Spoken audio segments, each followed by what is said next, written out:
Welcome to Luca is a Billionaire, where the only thing I invest in is your answers.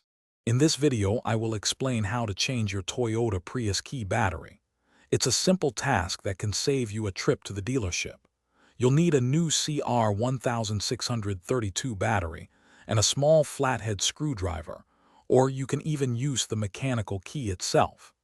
This quick guide will walk you through each step, ensuring your key fob is working perfectly again in just a few moments. To begin, locate the small button on the side of your key fob and press it to release the emergency mechanical key.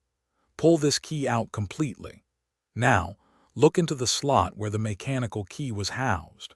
Insert the tip of the mechanical key or a small flathead screwdriver into this slot.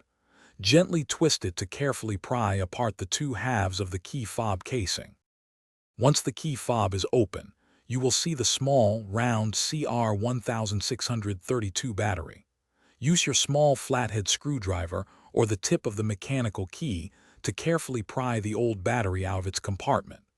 Pay close attention to how the old battery was oriented. The positive, or plus, side should be facing upwards. Now, take your new CR1632 battery and insert it into the compartment, ensuring the positive side is facing up. With the new battery in place, carefully align the two halves of your key fob casing. Press them firmly together until they snap securely into place.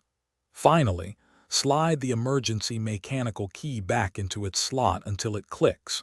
Now, test your key fob to confirm that it is working properly. You should notice improved range and responsiveness from your Toyota Prius key. Thanks for watching and please subscribe. It's the best investment you'll ever make.